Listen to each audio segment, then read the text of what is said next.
Welcome friends, welcome to the lecture series of analog electronics. So basically we are learning about the different applications of operational amplifier. So today our topic is integrator using the operational amplifier. So what does the integrator do that we going to learn in this thing, and how it is possible mathematically that we also prove this thing by mathematical terms. So first let's understand that there is a circuit is shown over here. There is one kind of resistor of some value, that is R, and there is a capacitor, that value of C, so are attached with this.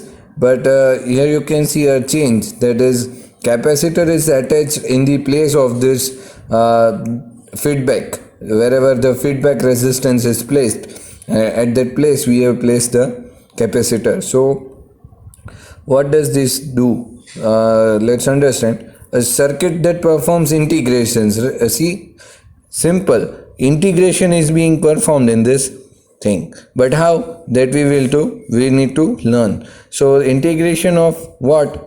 Then we can say the input, whatever the input supply is over there, that will be integrated at the output terminals of this operational amplifier. And we can prove this thing by seeing that output of an integrator is proportional to the area of the input waveform over a period of time. Particular period of time, you can see it in this particular waveforms, that if we provide this kind of waveform, then it will be integrated as this kind of waveform at the output terminals. That can be seen with the use of the cathode ray oscilloscope, CROs. So in this term, we need to apply the KCL at the node. We are taking node A at this point, and after that we are proving that thing, that the current which is passing through this and the current which is passing through this are equal, and for that equal currents we are writing the equations, that is VI minus VA divided by R1. You can see over here, if I say this resistance as an R1, and here you can see equals to, we can write the IC current as an C d by dt into V2 minus VO. So here it is that V2 is there.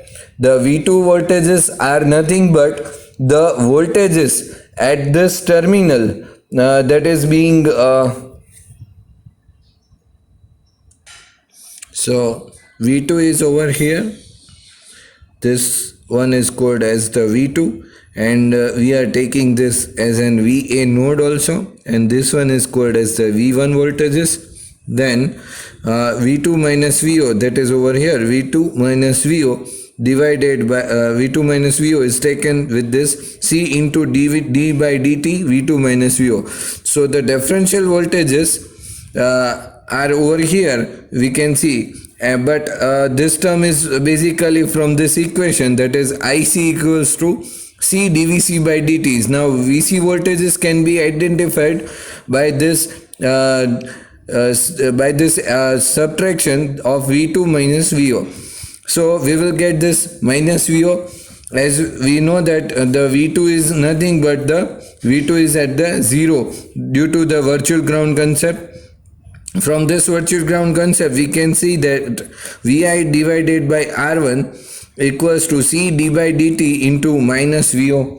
So if we put this term as an C minus C dVO by dt, and if we integrate on both the sides, then what we will get, that we are seeing that integrating at 0 to t terminals on both the sides. Now taking out the constants from this equations, that 1 by R1 is constant and here the C is constant, so we are taking out the terms at the out of integration, and we will get this that VO is equals to minus 1 by R1 into C integration 0 to T terminus Vi dt.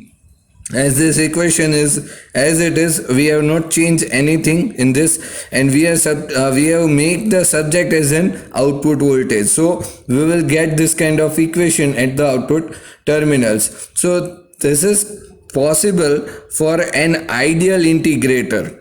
This is for an ideal integrator. And likewise, you can see that if we talk about the practical integrator, then the terms will be same, but there will be some losses can be seen in the terms of the output equations. So that's all for this integrator applications.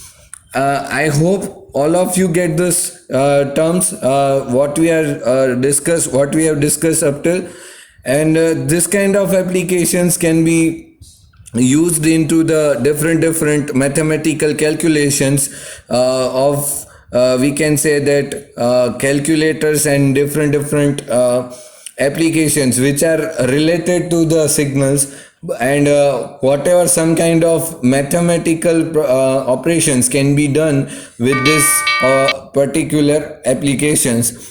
So thank you for watching the video.